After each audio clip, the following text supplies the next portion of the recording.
Olá, como que você está? Meu nome é Márcia Lucas Bispo e eu estou aqui hoje para a gente conversar sobre o livro de Ruth. Eu tenho o grande privilégio de ter sido convidada pelo meu professor Rodrigo Silva para estar aqui com vocês. Se você está aqui e eu estou aqui é porque nós temos um interesse em comum, que é estudar a palavra de Deus. Como eu falei, meu nome é Márcia e tive aula com o professor Rodrigo Silva durante a faculdade e agora eu estou cursando meu doutorado em educação religiosa na Andrews University. Antes de começar essa aula, eu gostaria de fazer uma oração com você, porque não é possível estudar o texto bíblico se o Espírito Santo não nos iluminar. Então, eu te convido, de onde você está, feche os seus olhos e vamos falar com Deus. Querido Pai, muito obrigada, Senhor, por esse momento que nós temos aqui para estudar a Sua palavra. Obrigada, Senhor, porque o Teu Espírito Santo nos une em diversos lugares, diversas origens. Nós estamos aqui juntos para saber o que o Senhor comunica a nós através do livro de Ruth. Venha nos ensinar, venha falar conosco. Em nome de Jesus, amém. Nós vamos começar esse estudo de Ruth vendo mais amplamente sobre o contexto histórico, sobre de onde essa história vem, sua localização, o autor, datação, e depois nós vamos ajustar o nosso foco para nos aproximar mais do texto. Então, te convido para essa viagem, para a gente conhecer mais essa grande personagem bíblica, Ruth. Essa é uma história que começa de forma trágica, mas é uma história que mostra e nos ensina sobre a providência divina. A Bíblia não foi feita em temas. Mesmo que nós dividamos a teologia em temas, o texto bíblico foi feito em forma de narrativa, de forma de histórias, e mostra como as pessoas viveram a sua experiência pessoal e com Deus durante a história. E o livro de Ruth é sobre isso. Um livro que nos ensina sobre a providência divina através de uma história que parece corriqueira. É uma história de luto, de fome, de êxodo, mas também de muita alegria, de redenção e de uma história de futuro. Então, abra sua Bíblia aí no livro de Ruth. É muito importante você ter sua Bíblia em mãos para que a gente possa ler o texto junto e assim a gente vai descobrir coisas preciosas que esse livro tem para a gente. Eu gostaria de começar falando sobre o que nós vamos falar nessa aula. Então, nós vamos começar entendendo quem foi Ruth, depois nós vamos entender um pouco sobre a autoria do livro, depois nós vamos para a datação, localização e o contexto canônico do livro. Então, esses são os pontos da aula de hoje. Tá animado aí? Já abriu sua Bíblia? Então, vamos juntos aí para quem foi Ruth. Então, nós temos aqui uma história, um nome que começa aqui, o livro já tem seu nome, Ruth, a personagem principal do livro. Ruth, no hebraico, significa amiga, companheira. E a gente, quando está estudando a narrativa bíblica, nunca pode deixar o significado dos nomes de fora, porque eles nos dão dica de quem são os personagens. Diferente das nossas narrativas ocidentais, onde a gente dá adjetivos, características às pessoas, no livro, nos textos hebraicos, não existe isso. Existem ações, existem os nomes. Esses elementos nos dão dica de quem é o personagem. Então, nós temos aqui Ruth, amiga, companheira. Nome muito lindo, um pouco fora de moda hoje, mas é um nome incrível. E a gente tem aqui uma discussão. Quem foi o autor de Ruth? É difícil precisar, mas nós vamos ler aqui um pouco sobre toda essa questão que envolve quem é o autor de Ruth. A gente tem aqui um texto que fala que o relato escrito do livro de Ruth, conforme consta nas Escrituras, provavelmente se originou no tempo de Davi e parece se enquadrar melhor nos primeiros anos de seu reinado.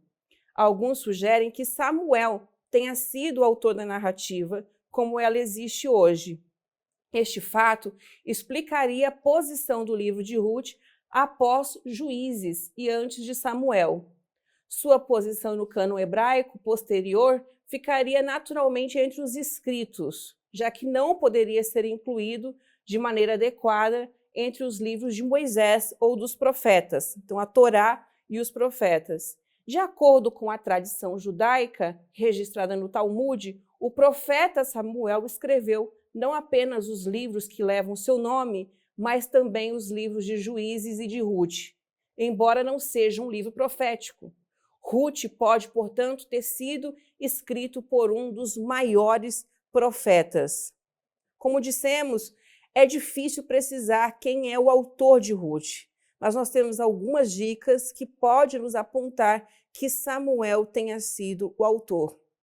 Independente disso, a gente sabe que a história de Ruth é uma história muito conhecida no Oriente Médio, muito preciosa para essa cultura e com intenções e propósitos muito importantes. A questão é, apesar de nós não sermos a primeira audiência, a audiência que recebe o livro, esse livro chega até nós. Pela proteção do Espírito Santo, ele chega até a nossa casa. Então, nós podemos aprender coisas incríveis desse livro quando nós temos uma leitura atentiva do texto. Você pode ler o texto rapidamente, só olhando um pouco sobre a fluidez do texto, ou você pode ler de forma atentiva. E esta é a forma onde a gente consegue aproveitar muito melhor tanto a arte do texto quanto os seus ensinamentos. No próximo slide, a gente vai falar aqui sobre datação, que também o livro não oferece muitas dicas.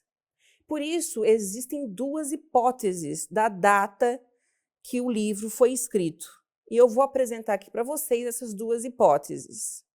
A primeira hipótese tem a ver com um texto que foi escrito antes do exílio, pré-exílico. A única dica de data que a gente tem no texto é o verso 1 do livro, que fala: na época dos juízes houve fome na terra, era uma época de fome. Um homem de Belém de Judá, com a mulher e os 2 filhos, foi viver por algum tempo nas terras de Moabe. A gente tem aqui, na época dos juízes. Lembra como era a época dos juízes? Nós temos aí o livro de Juízes, muito interessante, muito aguerrido, cheio de guerras, confusões, irmãos contra irmãos. Era uma grande briga o livro de Juízes. E aí a gente tem aqui no cânon, depois de Juízes, vem a Ruth, esse livro que é um oásis no deserto. Nos tempos do juiz. O que significa isso? É difícil precisar, mas temos essas duas hipóteses. A primeira é de que esse livro foi escrito numa datação pós-exílica. Então vamos ver aqui por que os estudiosos acreditam nisso. Primeira coisa, a expressão nos dias em que julgavam os juízes indica uma data posterior para a escrita do livro. Outra possibilidade, o fato de Ruth aparecer na terceira seção do cânon hebraico indica uma composição posterior. O livro apresenta muitos aramaísmos que não aparecem em narrativas pré-exílicas.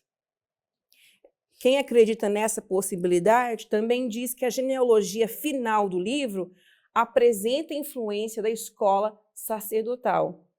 E a expressão outrora parece indicar que a cerimônia do calçado e do resgate de terras e mulheres não eram mais praticados. Então, nós temos aqui alguns motivos pelos quais alguns estudiosos acreditam que esse texto foi feito pós-exílio.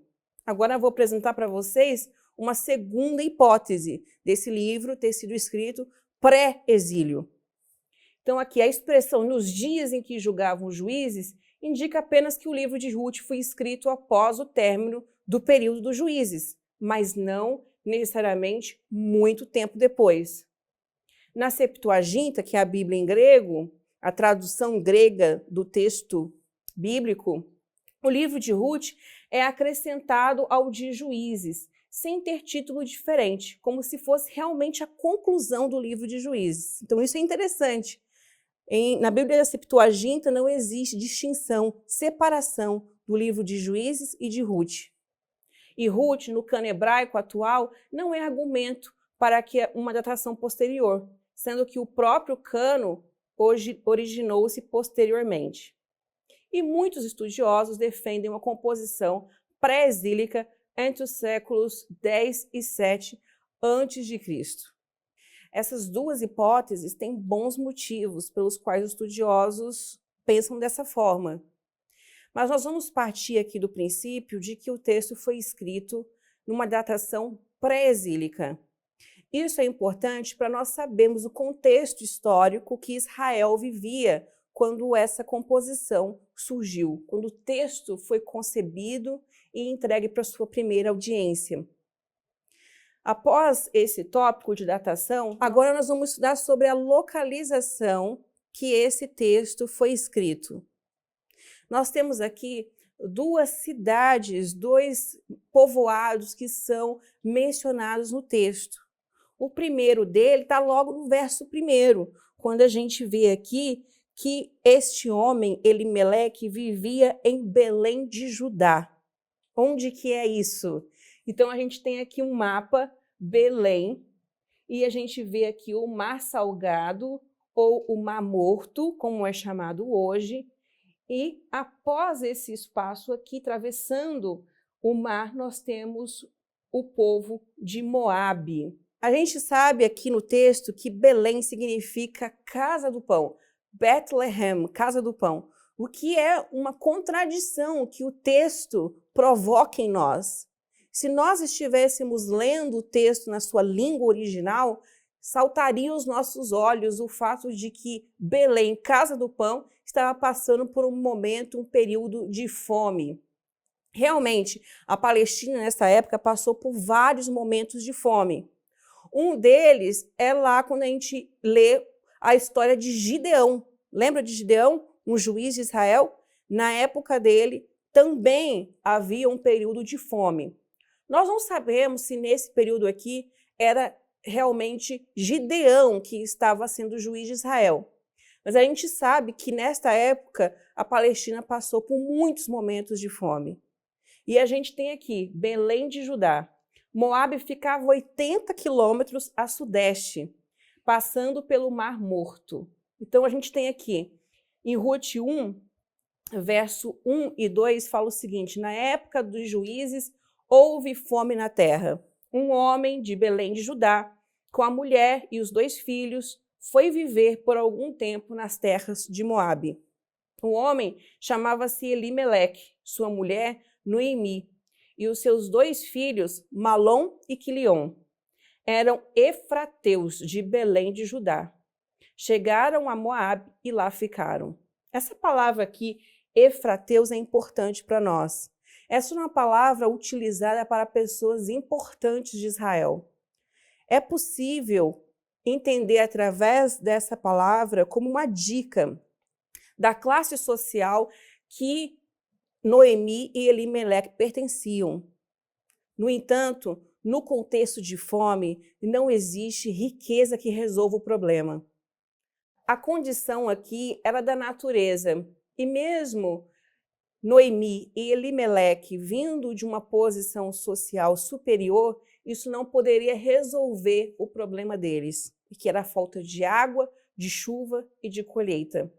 Efrateus aqui é uma dica para a gente construir melhor quem são esses personagens que temos aqui. Então, eles fizeram essa travessia, provavelmente a pé ou com os animais, camelos, jumentinhos. Esta é a forma que até hoje muitos dos beduínos, dos moradores desse lugar, utilizam para fazer transporte, mudança em suas viagens. A gente tem aqui a localização atual de onde era Moabe. Eu tive o privilégio de estar lá, na cidade de Madaba, na Jordânia. A cidade que era a cidade dos Moabitas.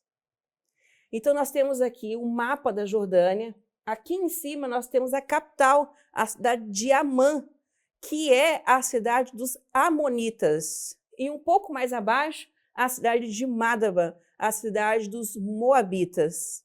Lá na Jordânia, nós temos lembranças e também sítios arqueológicos que contam dessa história bem antiga, que o livro de Ruth nos traz. Eles foram para Moabe. Aqui a gente vê Moabe, nesta época, era uma região situada a leste do Mar Morto, entre o rio Arnon e o ribeiro Zered. A fronteira oriental de Moabe era indefinida, correspondendo ao grande deserto da Arábia. Trata-se de uma região elevada com um planalto fértil e uma altitude média de aproximadamente 915 metros acima do Mar Mediterrâneo. Era uma cidade, é ainda um lugar fértil, e por isso que a família de Elimeleque busca refúgio em Moabe, para encontrar, então, possibilidade de ter seus grãos, de se alimentar. Eles foram para lá, fizeram essa travessia. E aqui a gente vem para o contexto canônico desse livro. Onde está Ruth na Bíblia? Cânon é essa coleção de livros inspirados, que nós acreditamos ser inspirados pelo Espírito Santo e que hoje nós podemos estudar. Onde está Ruth no cânon? Isso é importante, isso nos ajuda a localizar muito sobre a história de Ruth. A gente tem aqui, no cânon da Bíblia hebraica, que é diferente do cânon que nós temos em mãos, esse livro está na seção dos livros festivos. Era um livro para ser lido em festa. Então, nessa ordem, temos o livro de Cânticos, Ruth, Lamentações, Eclesiastes e Esther. Todos esses livros que celebram a providência divina e a ação de Deus mesmo quando nós não a enxergamos. Os livros festivos eram uma coleção de 5 livros que ficavam em pergaminhos, Megilot, designado para dias especiais no calendário judaico. Já na Bíblia que nós temos em mão, esse livro fica numa ordem diferente, após o livro de Juízes, seguindo a tradição da Bíblia na tradução grega, a Septuaginta. E a gente tem aqui uma curiosidade. Em 1952, 4 pergaminhos do livro de Ruth foram encontrados nas cavernas de Qumran. E esses livros tinham muito pouca diferença entre um e outro, mostrando manuscritos preservados e uma história que se manteve quase que intacta durante o tempo. Isso é muito interessante. Tem poucas divergências entre esses 4 manuscritos, mostrando que esse livro era muito conhecido, essa história muito compartilhada, e assim o povo podia relembrar e até, quem sabe, cantar esta história. A gente tem aqui a posição do livro de Ruth no cânon. Não existe nenhuma palavra no cânon bíblico que tenha nos sido oferecida e nos sido concebida à toa. Existe muita intencionalidade do Espírito Santo na formação do cânon bíblico. E se Ruth está aqui presente, é porque tem algo muito especial que nós podemos aprender com esse livro. Nós encerramos a aula de hoje por aqui e você é meu convidado, minha convidada para vir com a gente na aula 2, onde a gente vai expandir nosso conhecimento sobre o livro de Ruth.